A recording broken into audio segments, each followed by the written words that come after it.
The Knicks are smarter than you think. Let's see what this video is about, chat. Let's see. They have the best record in the West. And Anunoby's first shot, he loves those corners. Welcome to New York. This is what the people want to see. Daniels, DiVincenzo gets it back. Inside pass. Anunoby throws it down. I like that. That's that big man basketball. Runs it inside. That's a good pass. That's a good pass. That's a good pass. Whoa, wait a sec. Did I see that right? A Knicks player who actually moves off the ball and cuts to the basket? Yeah, damn, yes, you have. Yo, let me tell y'all niggas something right now. The fact that the Knicks are doing so much better than the Lakers is astonishing. You want me to react to that game? I got you, bro. I'm reacting to it after this video. It's crazy. So initially, when you look at this trade at a glance, what do you see? I was kind of upset because I think Emmanuel quickly has a very good player. That piece of shit Canadian right here on my right, called RJ McBarrett, hate him as a Knick. Glad he's gone. From one angle, you could say the Knicks gave up two young players who were still developing and supposed to be part of the... Nope. At one point, you got to say RJ Barrett had to go. I'm so happy. It was either RJ Barrett or Julius Randle. He had to go. Future of this team in exchange for a player whose contract is expiring soon. So why would the Knicks make this deal? And do they have to throw in Emmanuel quickly too? That is what most casuals will have you believing. But this trade to acquire OG Anunoby was the most significant trade they've made in a very long time. And it goes deeper than you think. There are multiple layers and complexities to this deal that you would not have seen when it first happened. How's it going, folks? My name's Andy, and without further ado, let's get started. OG Anunoby to the Knicks. With OG's contract expiring in 2025, and that's only if... Why we dropping 16 million like his toilet paper? Like his tissue here. Have some tissue to wipe your nose. Niggas is casually dropping 16, 17, 18, 19 mil like it's nothing. If he picks up his player option, if not, he would expire by the summer of 24. There were concerns if he was actually gonna re-sign. I mean, I know New York's a great city and all, but to make a trade like this, you'd have to think the Knicks know he's gonna stay with the team, right? Well, there's good evidence to suggest he will in fact stay with the Knicks for the long haul. Anunoby was previously represented by Clutch Sports, but in the summer of 2023, he moved on from Clutch and changed agents, now represented by Sam Rose. Let me tell you guys something right now. If this nigga was my agent, I'd be a little bit nervous. Just a little. This nigga look like he just got fresh out of college. This is his first time. I'd be scared, wouldn't y'all? The son of current Knicks president Leon Rose. Oh, that makes sense. You see where this is going, right? The Knicks have got to know that OG will re-sign with the team, because I doubt Leon would approve this trade if he wasn't sure he'd re-sign. Tampering aside, he probably talked to his son about it. But this wasn't the first time something like this happened. Remember the whole Jalen Brunson situation? He has Best idea ever, by the way, bro. Jalen Brunson is... wow. I want to say perennial all-star caliber player. He's so good. He's so nice, bro. Nigga came to the Knicks, started dropping 50, 40, 30s like his butter. Same agent, Sam Rose, and he too arrived in New York with the intention of signing a long-term contract. It's a pretty similar situation here, so we can assume OG is staying. Plus, him and the Knicks have been linked together for a while now. Back in the 2023 trade deadline, the Knicks apparently offered the Raptors 3 future first-round picks for him, which I'm glad the Raptors did not accept. The Knicks had their eyes set on OG, and even though they couldn't get him then, they knew that this is the guy they wanted. Of course, eventually they did get him. I think Barrett will be upsetting to lose two guys who've been with the Knicks their entire Jason Tatum is my favorite basketball player. One of my favorite basketball players. He was my favorite rookie out of Duke. All time. Over Zion. Careers. Though most Knicks fans were okay with getting rid of Barrett, losing quickly hurts. Yeah, IQ I agree. is one of the best backup guards in the league. I agree. And honestly, he has the talents of a starter. It's just with Jalen Brunson, quickly was never gonna be a starter. And with his impending free agency, he would demand far too much on the open market for what the Knicks are willing to pay. According to NBA analyst Rick Bucher, this is what he had to say about it. Quickly, the sources say, is eager to start as a scoring point guard and be paid in the $25 to $30 million range, on par with Knicks point guard Jalen Brunson. Now, I love the guy, but he's not worth the same value as Brunson. I agree. The Knicks tried to offer him a reasonable extension worth around $18 million a year. 18? If you could do 18, you could do 20. You feel me? You could do 20 mil. 20 mil for Emmanuel quickly. Calm. 19 or 18.5. You know, anything a little bit higher than 18 would have been fine. But 18 and lower, if they would offer him 17, it's not a, that wouldn't be a good. No, nice and calm. 19 and a half, 20 mil would have been fine. Thoughts on the Knicks right now? Bro, the Knicks are going crazy. The Knicks are doing great. You know what I mean? And I thought I would never say this. As a fellow New Yorker myself, the Knicks are doing great. They're doing really good. I'm glad they got rid of RJ Barrett. I can't stand that Canadian. I'm glad he's back home. I can't stand him. But quickly refused it. He always dreamed of being a starter, and that just wasn't going to happen. You were not going to be a starter, though. So it worked out for both parties. He's better off on a team where he could get the opportunity to play more minutes. Barrett, on the other hand, he's been the same player for years. Literally, bro. Literally, since yeah, I remember this nigga used to get so overhyped. They thought this nigga and Zion were gonna be crazy in New York. Hell no, bro. This nigga hasn't developed not once, chat. Not once. He hasn't developed once. So basic and lame. He's literally a 77 overall since rookie year. How you still a 77 overall, bro? This is what, year 4 or 5? Maybe 6? God damn, you trash. And with the Knicks' two stars already being very ball dominant, I don't think he was ever gonna develop further. I can speak for all Knicks fans that the way we feel about RJ Barrett now is the same way we felt about him when he was a rookie. 100%. Those streaks of inconsistent shooting, those moments where he disappears and doesn't do anything, those lapses on defense, which has gotten better, but they needed an upgrade at the position where the Knicks struggle the most to defend. The patience slowly eroded away. I think it was about time to move on. Plus, at least he got sent back to his hometown of Toronto, so the Knicks did him well. See, how much better is that, bro? You get sent home, you go back home, you don't gotta worry about traveling, you can stay there for the rest of your career. An average bum ass nigga. And everybody will be fine. In New York, everybody will be fine. Because you got back home safely, nigga. You came to there was high expectation for you in New York, bro. Because you wasn't alongside with Zion Williamson. So they thought you was that nigga like Zion. No, you were just a bitch.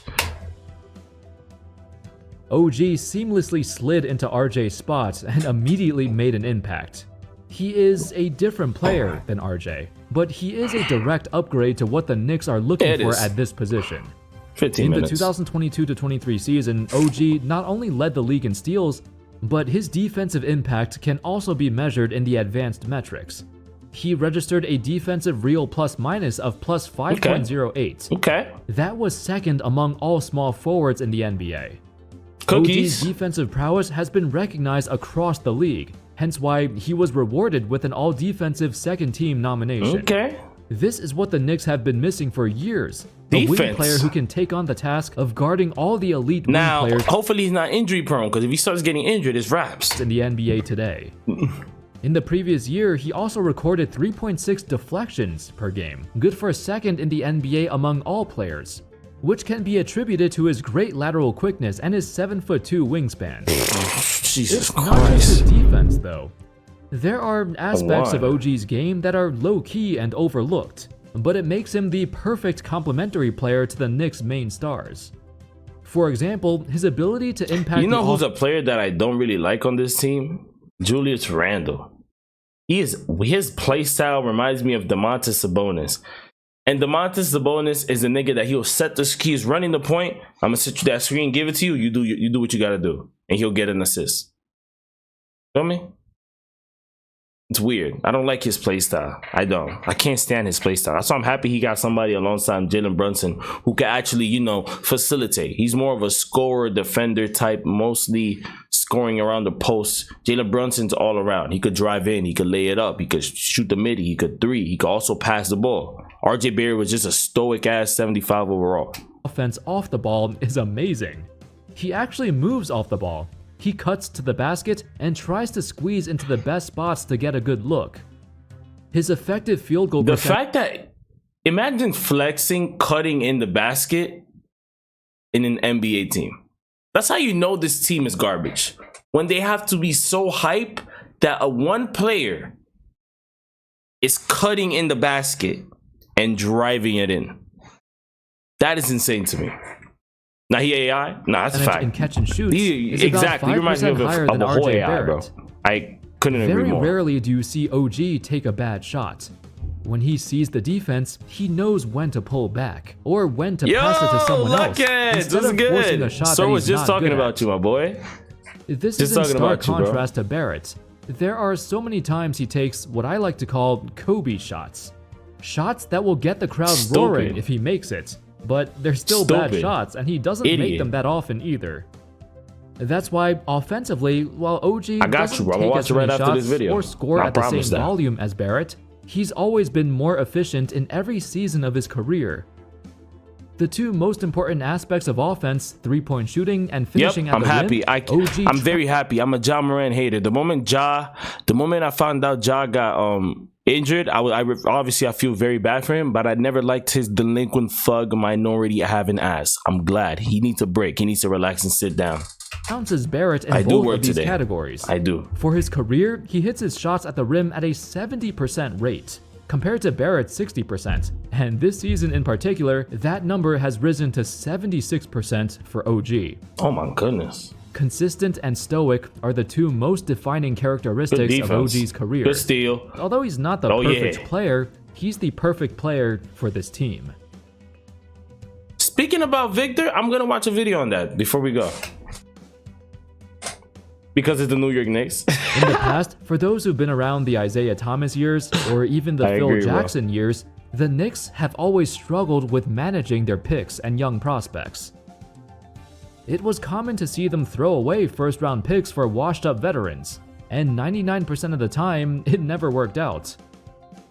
However, in more recent years, with the arrival of Leon Rose in 2020, they've shown more restraint in their trades and signings, preferring to build slowly, piece by piece, as opposed to dropping all of their assets on one guy. The trade for OG Anunoby was very important because it represents how this new era of the Knicks handles roster management. They're the worst at it. They would have gladly dropped 2 or 3 future first-round picks for OG. I mean, first of all, I feel like their draft picks are so bad. Their draft picks are terrible. They wouldn't do anything. Every single draft pick they've had, they never had a decent player. I mean, they have had good draft picks. Their players just don't they don't meet the expectation. But instead, they managed to get I never liked him either, but he cooked, picks. bro. He needed to get out of the Mavericks. He's also making way less money than RJ Barrett. So not only did they acquire a better player and a better fit, but also cleared up cap space in the process. As a result, with the Knicks making rather conservative trades, they've accumulated a ton of assets. Yeah. Not all of them will convey due to protections, but this is still a lot. They need to work on Don DiVincenzo, bro. Bro, he got potential, bro. He could be a good 3-and-D shooter, bro. Great. He was in the Warriors, bro. But it's like, I don't know. Maybe we outlooked him too much as a team, as the organization. But if they could just keep him for a few more years, develop his game into more shooting, the three-pointer, and defending, we will have a good, like, we could have a baby Klay Thompson in the making. Oh, they're not. Since they already have so many good role players, they do have the option to dump all of their picks for a star if they want to. You know, our plan was to work with what we have through player development, look at what's out there. We're thrilled with where we are. We really are. We're Jesus thrilled with the Christ. I mean, we are well my bad. Future. 21 draft picks over the next 7 years, 11 first-round picks, and 10 second-round picks. All right, that's a lot. That there's still some things to be done going forward with all those assets? Absolutely. Ever since Leon Rose joined the New York Knicks, they've been moving in a positive direction. And one thing that separates him from all the previous Knicks presidents is he emphasizes the importance of internal development. I like that. That's what I'm talking about, boy. Internal development. Yes. Building that camaraderie, something that's been missing from the Knicks for a long time. Even with all those picks, he's not going to settle for a player he's unsure about. The spicy ones, He wanted Jalen Brunson, and he got him. He wanted Josh Hart, and he got him. He wanted OG for well over a year. And lo and behold, he finally got him, but in a deal that makes sense. Instead of desperately aiming for a star like the Knicks have always done, they focused on high-quality role players and guys who have all the intangibles, and can build a foundation for a winning culture. All of their transactions in recent years have fulfilled their purpose. Another thing that Leon has excelled at since joining the team was his ability to read when it's time to move on from a young player. We've seen that with Barrett, but also with guys like Dennis Smith Jr. That nigga sucks. That nigga Dennis Smith sucks. Who I got going to the finals? Between the Nuggets, obviously. The Nuggets, the Bucks, the Celtics. If the Lakers could do something, the Lakers. If the Warriors could fix their things, the Warriors.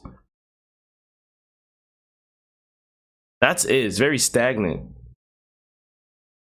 I'll be surprised if any other team outside. Oh, hear me out, right? Hear me out. The Clippers, if they keep playing the way they're playing, nigga,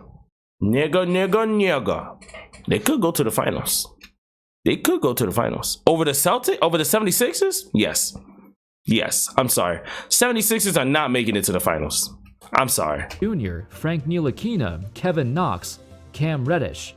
Young guys who were once considered high potential prospects, but they didn't show much of anything in New York. Bro. Bum. Seeing as how their careers have been since leaving, I'd say Leon Rose made some great decisions in getting rid of them. The Knicks are in a strange position. I've spent all video talking about their improvements and great moves and all that, but when it comes down to it, they're still not I don't disagree with contenders. that. At a glance, you see this team and think, okay, they're a solid playoff team. I'll pick the Wizards or Spurs finals game 7 series. I would never in my life ever read your chat ever in my life. Ever. I want you to go outside, get a job, take a plane trip to Hawaii, climb the mountain or any active volcano in Hawaii, maybe in Honolulu or anywhere else in Hawaii, and I want you to jump and don't come back. But nobody thinks they can beat the Celtics or Bucks or Sixers in a 7-game series. They're most likely second-round fodder. It seems like they're still missing something. They have 2 stars, but Randall is kinda up and down a lot. Trade Randall, bro. Trade Randall. Who's a good player? Now that I'm thinking about it, who's a good small forward player that we might need? Chat, who y'all think? Trade Randall for... That's a very good question. Laurie Markkinen. Randall, trade Laurie Markkinen, or does Laurie Markkinen play center? Damn, that's tough.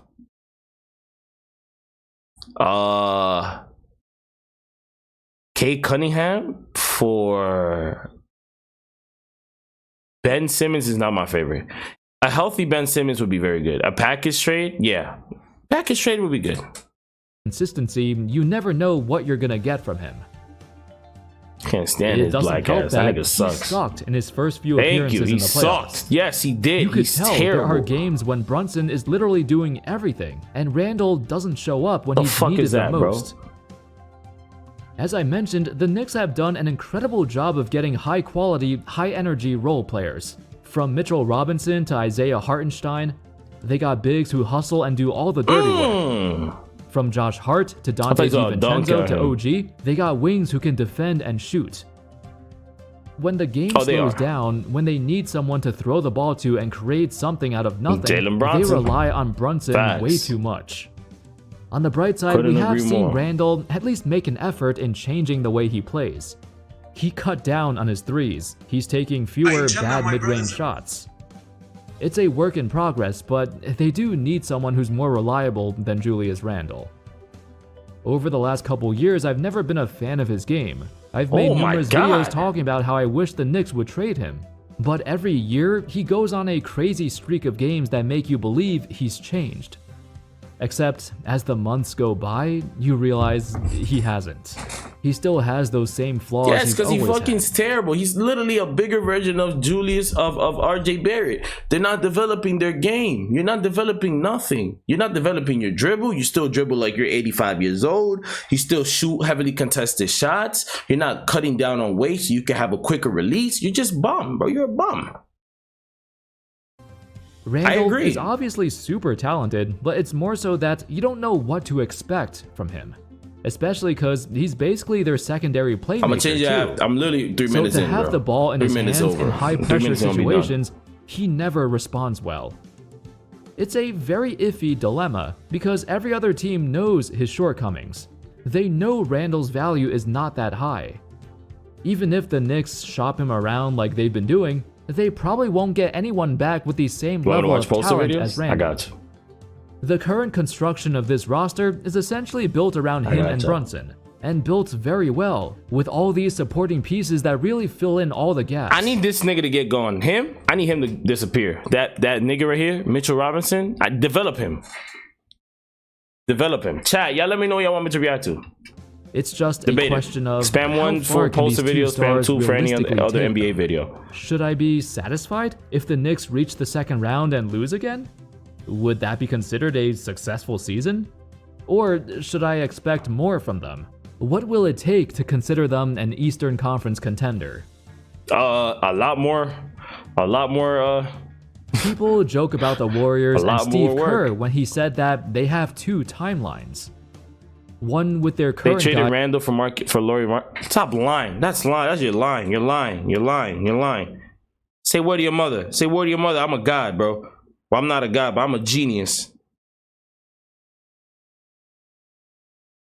Say word to your mom. I'm checking Woj right now, you lying son of a bitch. Chat, he lied. Guys trying Ban to him. compete for a title, and another where their young guys develop and eventually carry the torch Yeah, over to the next develop generation. him. Put him in the work. Prior to this season, the Knicks also kinda had two different timelines. They were trying to compete with their core stars, but also waiting for their young guys to develop and hopefully carry this team further when they do. That has changed. There's no multiple timelines anymore. By trading for OG and getting rid They of the keep two putting guys the that they were same trying to fucking clip of this nigga just cutting in a basket. Why do they feel like they won the lottery with that? Why? develop, it was a sign that they now have one clearly defined timeline. No more waiting, no more experimenting. OG knows who he is as a player, and he's closer in age to their core guys too. By making this deal, they are telling the rest of the NBA, hey, watch out. We're going for the title right now. Shut the fuck up. Shut the fuck up. Who the fuck thinks the New York Knicks is going for the title right now? You mean right now in 25 years, nigga? Are you fucking stupid? Get the fuck out of here. Or in the very near future. Let's see if they can actually do it. Fuck out of here, bro. Thank you all so much for watching. This nigga's a New Let me know York your Knicks thoughts on the New dick York sucking Knicks. ass nigga, bro. Can you see them being contenders with this roster? No. What do you think they're missing? What do they need to push? A lot. You gotta put in work, nigga. A lot. A lot. Y'all niggas use the same playbook since 08. Change that shit, bro. Y'all not making it nowhere. Y'all gotta do something. Good lineup. Switch out the playbook, bro. Try something. them over the hump, to put them in the same conversation as the Celtics or Bucks or Sixers or I don't know, the Nuggets. Which player do you want to see the Knicks? He really just said the Nuggets. He just threw in the Nuggets. Nigga, the New York Knicks will never be as good as the Nuggets. You know what type of star caliber player you need in the New York Knicks to be compared to the Nuggets? You need Jesus coming down from the heavens to start walking over, but decides to put on a New York jersey and starts crossovering everybody. That's who you need in order to be compared to the Nuggets.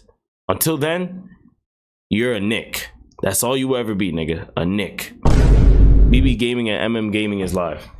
That's why I don't like this kid, bro. Let's go for. That's why. Let me know in the comments. Thank you all so much for watching. And of course, as always, I'll see you next time. W video though. I can't hate.